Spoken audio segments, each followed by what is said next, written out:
3, 2, 1... Salut à tous, comment ça va aujourd'hui? Perso, de mon côté, que demander de plus? On est en train de fêter l'anniversaire des 4 ans de la chaîne, on approche dangereusement des 50 000 abonnés, et en plus de ça, aujourd'hui on va parler de l'un de mes jeunes joueurs préférés, Cade Cunningham. Ouais, sur le live Twitch de lundi soir, lors du sondage final, vous l'avez plébiscité. Visiblement, vous étiez super hypé à l'idée qu'on parle de lui. Moi, ça m'a bien plu, c'est pour ça qu'on part en mode coast to coast. Ce qui est sûr, c'est que le meneur des Pistons a vécu une saison rookie avec des hauts et des bas, mais peu à peu il est monté en puissance. Et du coup, moi j'avais une question le concernant, et c'est parti, on va essayer d'y répondre dans cette vidéo. Direction le All-Star Game pour Cade Cunningham?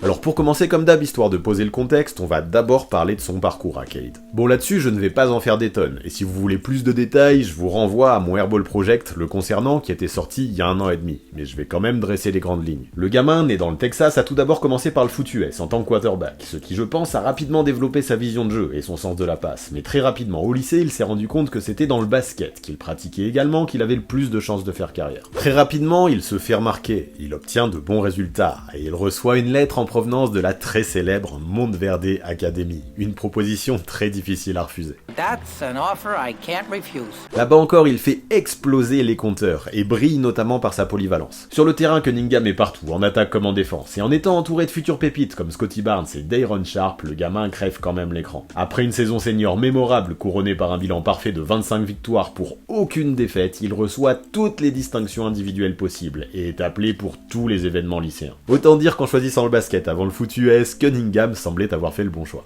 Considéré alors comme une recrue 5 étoiles, il reçoit tout un paquet d'offres en provenance des plus gros programmes, comme Duke, Kentucky ou North Carolina. Néanmoins, c'est avec Oklahoma State qu'il décide de s'engager, une fac au sein de laquelle Cade sera à nouveau sous le feu des projecteurs. Scoring, playmaking, dunk, interception, contre et game winner, encore une fois il fait tout. Les récompenses pleuvent et à l'issue de sa campagne freshman, tout le monde l'imagine devenir un top pick no-brainer. Bon, malheureusement, en étant très mal entouré chez les Cowboys, il ne dépassera pas le 2e tour du tournoi final, mais peu importe, parce que la hype autour de lui ne redescendait absolument pas. On peut également ajouter que 2 ans plus tôt, il avait participé à la Coupe du Monde du 19 avec Team USA, tournoi dans lequel il a remporté la médaille d'or, a été super complet, et où avec 21 points, 7 rebonds et 7 passes, il a terminé meilleur scoreur de la finale face au Mali. Ça commence à faire un sacré pédigré. C'est donc en surfant sur cette vague impressionnante que le meneur de jeu hyper polyvalent est choisi sans surprise en numéro 1 de la draft 2021 par les Pistons. Mais là, oui, après une Summer League discrète, le meneur de jeu se fait la cheville à peine le training camp commencé, c'est la tuile. Ce moment de l'année est probablement l'un des plus importants pour un rookie, afin de se familiariser avec les systèmes, d'autant plus quand on occupe le poste de meneur de jeu. Là, non seulement Cade Cunningham ne pourra pas participer à ses entraînements, mais en plus de ça, il loupera tout le début de la saison.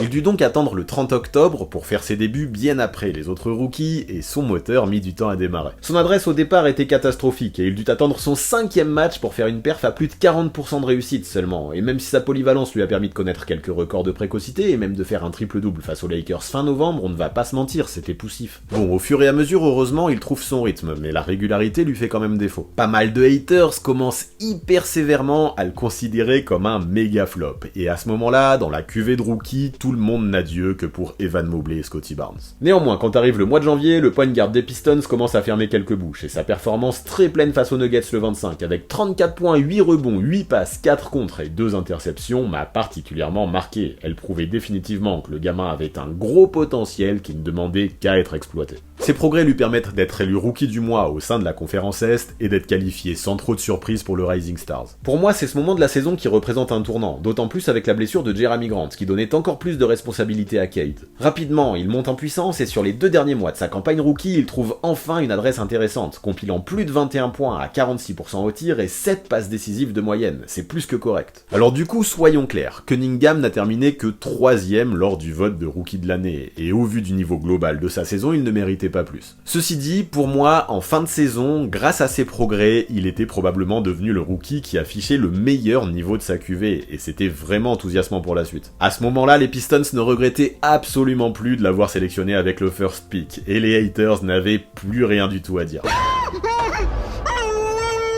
Challengé toute la saison par ses adversaires qu'il attendait de pied ferme au vu de son statut de numéro 1 de la draft, Cade semblait enfin avoir trouvé la clé. Cela lui a permis de terminer son premier exercice à plus de 17 points, 5 rebonds et 5 passes, rejoignant ainsi un cercle très fermé composé seulement de LeBron James et Luka Doncic parmi les joueurs encore actifs. Sa saison rookie avait eu beau connaître des hauts et des bas, sa polyvalence faisait la diff, et sa fin de campagne confirmait bien que le potentiel du gamin était sans limite. Alors sans limite, oui, mais de là à devenir All-Star dès cette saison, c'est bien la question qu'on se pose, et afin d'avoir le plus d'éléments possibles, je pense qu'il est intéressant de parler de son jeu maintenant, à commencer par son playmaking. Comme on l'a dit plus tôt dans cette vidéo, Cade a commencé sa carrière de sportif par le foot US, et à mon avis, ça lui a bien servi parce que perso, sa vision de jeu, je la trouve à couper le souffle. J'aime comment sur pick and roll il peut faire preuve de patience, tout analyser grâce à sa taille d'1m98 en mode vision panoramique, puis attendre pile le bon moment, pile le bon cut pour délivrer une passe millimétrée. Constamment, le gamin semble au courant de tout ce qu'il se passe sur le terrain pour agir en fonction de ce qui lui est proposé. Et le truc, c'est que s'il voit un trou, il peut se montrer très agressif aussi, et attaquer le cercle, quitte à ressortir la balle en kick-out si ça ferme en défense sur lui.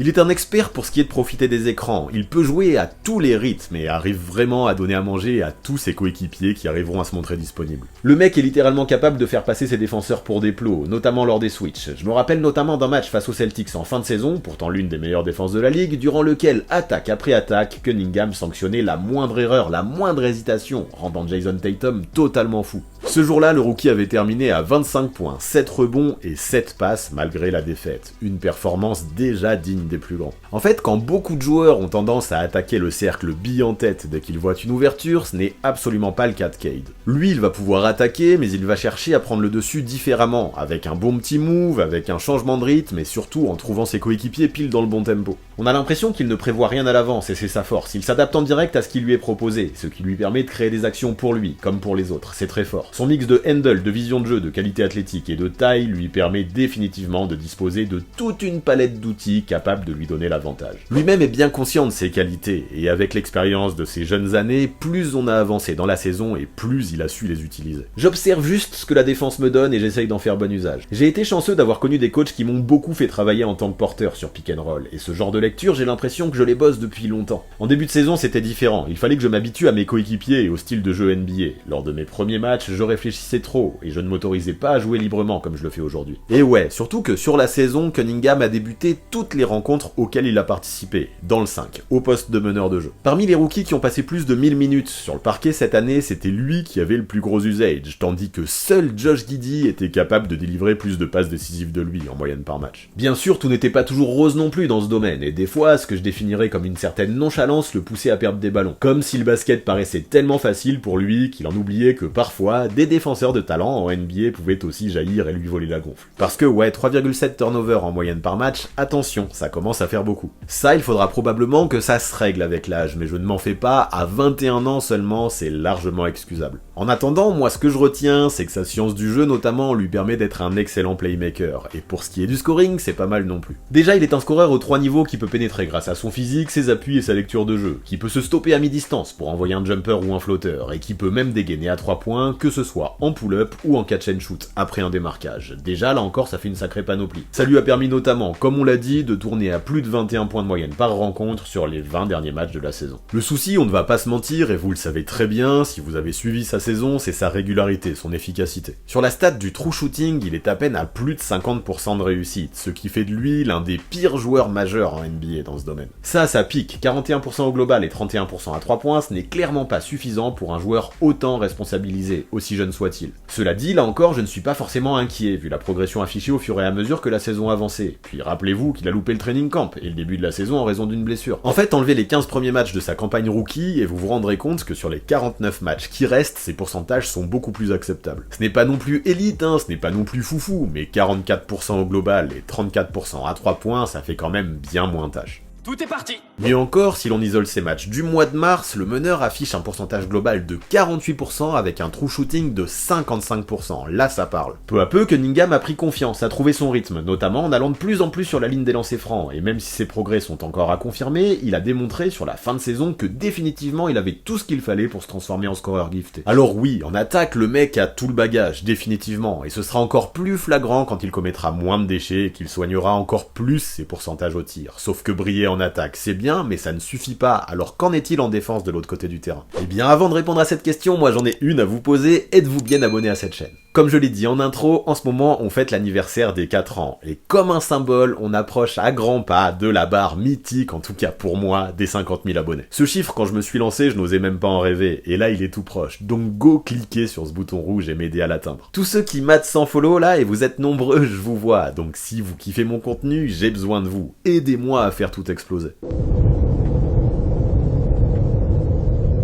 Mais bref, stop la promo et revenons à notre sujet, notamment tout ce qui concernait la défense de notre cher Cade Cunningham. Et là encore, à première vue, je n'ai que du positif à dire. Le mec est ultra polyvalent avec sa longueur et sa mobilité. Il est intelligent, peut switcher sur au moins 3 positions et possède la capacité de se muer en véritable couteau suisse, même de ce côté-là du terrain. Tout ce que les coachs adorent en somme. Le meneur est physique, volontaire, dynamique et attentif. Toutes ces qualités qui font d'un joueur un excellent défenseur régulièrement. Comme je le disais, il s'est vite affiché en tant que spécialiste du switch, et dans la défense de Dwayne Casey, qui se base essentiellement là-dessus, ça s'est vite montré super efficace. Bon maintenant, si je suis tatillon, je vais avouer que je préfère quand même ce qu'il montre loin du ballon, où il utilise sa vision pour anticiper un maximum de choses. Sur le porteur, il manque parfois de largeur et de musculature, ce qui peut l'amener à se faire enfoncer par des postes 2 ou 3 plus physiques, sur lesquels, de temps en temps, il peut prendre des fautes bêtes. Quand il est en foul trouble, ce qui lui est arrivé plusieurs fois cette saison, forcément il devient moins agressif en défense, afin de se protéger, on le comprend, mais il a aussi moins d'impact. Tout ça, je pense, ça pourrait être compensé par un plus gros physique qui lui permettrait de mieux résister sans se jeter et en utilisant moins les bras. Et ça, encore une fois, en vrai, je pense que ça ira. Comme beaucoup de jeunes, il devrait passer pas mal de temps dans la salle de muscu, gonfler un petit peu, et ça a d'ailleurs déjà commencé, on en parlera plus tard. Maintenant, c'est vrai que si on regarde son defensive rating de 113 cette saison, ce n'est pas du tout ouf, mais je pense qu'il faut aussi prendre en compte le contexte. À Détroit, parmi les joueurs majeurs qui ont disputé plus de la moitié des matchs cette saison, seuls Isaiah Stewart et Killian Hayes affichent un meilleur chiffre que lui cette année, donc c'était pas non plus catastrophique. En fait, Cade fait partie de ce genre de joueur qui sait à quel point la défense peut impacter un match. Et ce que je kiffe particulièrement chez lui, outre sa polyvalence, c'est que même s'il devait se faire prendre de vitesse ou perdre l'ascendant, il compensera avec une excellente communication. Parce que oui, à seulement 21 ans, Cunningham sait déjà tout à fait agir en leader. Et ça, c'est important, car évidemment, quand tu cherches une pièce autour de qui construire ton effectif, comme l'ont fait les Pistons avec Cade Cunningham, t'as envie qu'il soit bon individuellement, certes, mais t'as aussi envie à ce qu'il soit capable de mener tous les autres dans son sillage. Et là, franchement, plus je l'ai vu évoluer sous le maillot des Pistons cette année, et plus je me suis rendu compte qu'il pouvait définitivement être ce gars. Sur le terrain, il est un connecteur. Le leadership, il semble l'avoir dans ses gènes de façon innée. Il est le parfait relais du coach sur le terrain. Il parle beaucoup, va constamment checker ses gars et leur glisser un petit mot. Et surtout, ensuite, c'est ce que j'aime, il montre l'exemple aussi par les actes. Il affiche un tempérament très démonstratif tous les soirs, et une mentalité de gagnant qui vraiment donne envie de le suivre. De ce que j'ai lu, il possède aussi une éthique de travail exceptionnelle, et n'est jamais le dernier, après les practices, à proposer à ses potes une petite séance de shoot ou un pick-up game, c'est ce qu'on veut. Cade Cunningham, c'est plus que de la polyvalence ou des stats, c'est aussi tout un paquet d'intangibles qui lui permettent d'être validé par tout le monde à Détroit, de ses coéquipiers au coaching staff, en passant par les fans, auprès desquels il s'investit personnellement de façon très régulière. Il a juste tout pour plaire.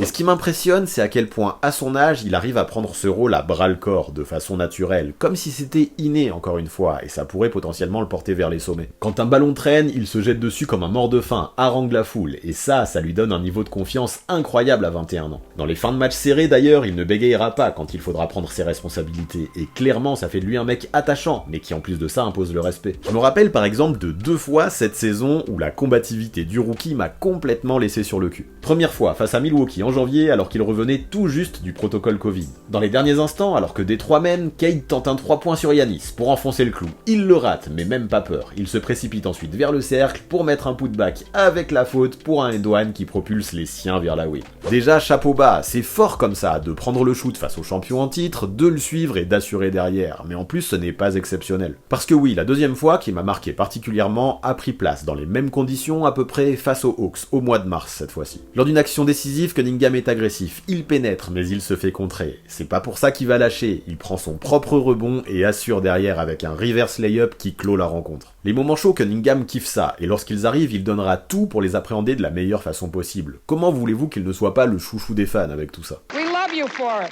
Là, je crois que vous commencez à comprendre pourquoi potentiellement je parle de lui comme un potentiel futur All-Star, tant des qualités il en a à l'appel. Cependant, on l'a dit, il y a aussi des petites failles dans son jeu, et c'est pour ça qu'il a un vrai potentiel. Mais la question, elle est là, est-ce qu'il sera capable de l'atteindre? À mon avis, ce sera une partie de la clé. Déjà, comme je le disais, j'aimerais qu'il se muscle un peu, pour mieux résister sur des mecs plus costauds défensivement. Cet été, visiblement, il a pris plus de 3 kilos de muscle, et dès la reprise, lors du Media Day, c'était flagrant. Ce nouveau corps pourrait déjà bien l'aider à passer un step des deux côtés du terrain, c'est déjà un très bon point. Le mec a semble-t-il poussé de la fonte pendant tout l'été, et ça ne peut que lui permettre de step up dans son jeu. Deuxième chose, là, il vient tout juste, il y a quelques jours, de fêter ses 21 ans, et en tout et pour tout, le meneur n'a que 64 matchs de NBA dans les pattes. On le sait souvent, dans des carrières NBA, la saison sophomore est celle dans lesquelles les joueurs font les plus gros steps, et il n'y a pas de raison que Cade Cunningham ne suive pas le même chemin. Son niveau de jeu de sa fin de saison rookie laisse penser en tout cas que tous les voyants sont au vert pour qu'il puisse connaître une breakout season. En ayant maintenant ses repères dans la grande ligue, je m'attends à ce que maintenant il soit encore plus à l'aise, qu'il soigne beaucoup plus son jeu, qu'il développe encore plus sa maturité ainsi que ses choix, offensifs comme défensifs. Maintenant que Jerami Grant n'est plus dans la team, il est désormais le franchise player officiel de ses Pistons, et là-dessus, il a un boulevard devant lui. Même si l'an dernier il était déjà le joueur qui prenait le plus de tirs à Détroit, je pense qu'il a encore une vraie marge qu'il peut atteindre en termes de responsabilité. Par exemple, sur 100 possessions, il prenait moins de shoots que des gars comme Reggie Jackson, Jaylen Brown, Tyler Hero ou Zach LaVine, qui sont tous d'excellents joueurs offensifs, mais qui devaient tous partager leur ticket avec au moins un autre All-Star. De 16 tirs par match en moyenne, le meneur pourrait facilement passer à 18-20, je me dis, et avec ça, il pourrait facilement atteindre les 22-24 points de moyenne par match. S'il valide ça et qu'en parallèle, il continue à être aussi performant au rebond et aux passes décisives, on commencera à atteindre déjà des stars de All-Star ou pas loin. Puis si en parallèle, il apprend à réduire ses déchets, il y a fort à parier que les Pistons pourraient viser bien mieux que leur 14e place de la conférence Est atteinte l'année dernière. Je pense que c'est un vrai sujet, parce que pour être All-Star, bien sûr, les performances individuelles comptent, mais le bilan collectif aussi. Et là, l'un des soucis, on l'a vu dans une vidéo récente, c'est qu'au sein de la conférence Est, la concurrence est complètement dingue. En vrai, on a au moins 9 équipes capables de prétendre au top 3 ou au top 4, et pour être totalement honnête, malheureusement, et désolé les fans de Détroit, je ne mets pas les Pistons parmi elles. Néanmoins, et ça faut que je le note, malgré le départ de Jerami Grant, j'aime beaucoup ce que Troy Weaver est en train de construire dans le Michigan. Déjà, le soir de la draft, avec le pick 5, il a récupéré le très prometteur Jaden Ivey, arrière super explosif qui pourra probablement compléter de façon très cohérente les qualités de Cade dans le backcourt. Peu après lui, on a eu Jalen Duren, lui chopé avec le 3e choix et doté d'un potentiel ahurissant, qui semble posséder toutes les qualités pour se transformer en véritable intimidateur au poste 5.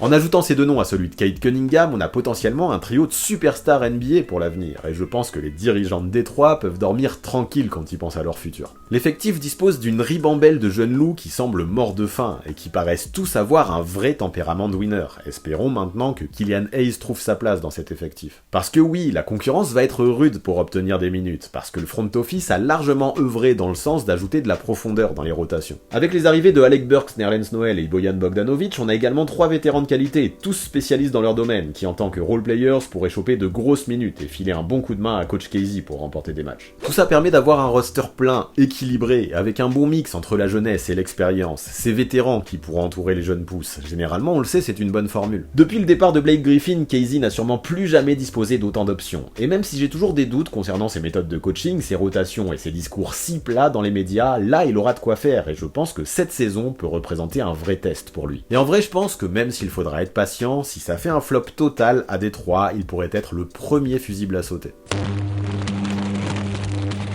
Quoi qu'il en soit, on n'en est pas là. En l'état, l'équipe est plutôt cool, et comme je le disais, je pense que les dirigeants se laisseront un petit peu de temps avant de prendre une décision aussi radicale au vu de la jeunesse des cadres. Mais maintenant, même si ça c'est bien, est-ce que ça suffira pour prétendre à une place en play-off du côté de la conférence Est? Non, je ne pense pas. Ne mettons pas la charrue avant les bœufs. Avant ça, il faudra répondre à plusieurs questions. Qui va shooter? Isaiah Livers n'est-il pas trop seul et trop juste dans ce rôle? Quelle hiérarchie chez les intérieurs? Jaden Ivey peut-il être bon tout de suite en tant que rookie? On peut aller plus loin encore. Killian Hayes est-il capable de performer dans un rôle essentiellement off-ball? Marvin Bagley va-t-il enfin percer? Saddiq Bey peut-il encore progresser? Sur toutes ces interrogations, j'attends des réponses sur le terrain avant de m'enflammer. Et puis on ne va pas se mentir, comme je le disais, à l'Est, il y a au moins 9 équipes devant les Pistons, et en play-off, il n'y a que 8 places, même s'il y en a 10 pour le play-in. C'est ballot. Mais est-ce que si je devais parier quelque chose, est-ce que je mettrais les Pistons qui feraient partie des équipes qui, si tout se passe comme prévu, dépasseraient le mois d'avril? Non, absolument pas. Mais on le sait, justement en NBA, rien ne se passe jamais comme prévu, et c'est pour ça qu'on aime ça. Par Parmi les teams favorites, il y en a toujours qui choquent ou qui connaissent des blessures, pendant qu'en parallèle, des teams que l'on n'attendait absolument pas peuvent elles créer de vraies surprises. Je pense que dans ce costume-là, les Pistons sont une vraie carte à jouer. Mais maintenant qu'on sait tout ça, et si on veut faire le bilan, est-ce que ça peut permettre à Cade Cunningham d'atteindre le All-Star Game dès cette année ? Eh bien désolé, mais malgré tout l'affect que j'ai pour ce joueur, je pense que non. Pour être honnête, au sein de la conférence Est, je vois au moins une douzaine de joueurs sur les postes arrière qui peuvent au moins prétendre avec autant de mérite que lui. De plus, même si certains d'entre eux ne produiront peut-être pas les mêmes stats individuelles, ils augmenteront leurs chances d'être sélectionnés grâce à leur bilan collectif. Je le répète, pour obtenir un tel honneur, et encore plus parmi les remplaçants, être dans une équipe qui gagne, ça compte énormément, et Détroit, on n'est pas sûr que ça puisse représenter cette équipe. Alors même si on a une palanquée de blessures à l'approche de l'événement, c'est peut-être sa chance, mais j'ai peur que ce soit un petit peu juste cette saison pour Cade. Par contre, ce dont je suis assez persuadé, c'est que très rapidement, on va voir le meneur de jeu step up des deux côtés du terrain, individuellement et collectivement, pendant que les Pistons, eux, pourraient proposer un jeu très excitant à observer. Rien que ça, je me dis que ça peut lui permettre au moins d'être dans la discussion, et c'est déjà pas mal, c'est un bon début. Parce que oui, moi j'y crois, même si Cade n'est pas All-Star cette année, ce n'est plus qu'une question de temps. Son niveau de jeu est excellent, son potentiel est sans limite, et son avenir paraît radieux. Du coup, vous l'avez compris, pour répondre à la question du jour, pour cette saison, à mon avis, c'est non, je n'y crois pas. Par contre, pour la suite, aucun problème, il n'y aura qu'une chose à faire, s'armer de patience. Voilà pour ce qui est de Cade Cunningham et des Pistons, voilà pour ce qui est de ce nouveau Coast to Coast. Est-ce que ça vous a plu ? Qu'est-ce que vous en pensez, vous, de ce joueur ? À votre avis, il pourrait être All-Star dès cette saison ? Et si ce n'est pas le cas, il faudra attendre combien de temps ? 1 an, 2 ans, 3 ans, 4 ans, 5 ans ? Ou alors il ne sera jamais ? Donnez-moi votre avis en commentaire, ça m'intéresse de connaître les tendances de la commu à chaque fois. Et pour finir, vous connaissez les bails, on s'abonne à la chaîne, on active la cloche pour recevoir les notifications, on lâche un maximum de pouces bleus et on rédige ses meilleurs commentaires. Big up en tout cas à tous ceux qui sont restés jusque là, vous êtes des frérots, c'est super important, le watch time pour le référencement et la mise en avant sur YouTube, et merci à tous ceux qui continuent à soutenir sur Twitch et sur Tipeee. On a fait un September de fou avec des sub goals qu'on a atteint de dingo, tout ça c'est grâce à vous, je vous remercie fort, et si vous aussi vous voulez rejoindre cette Dream Team, vous trouverez toutes les infos dans la description. A très vite.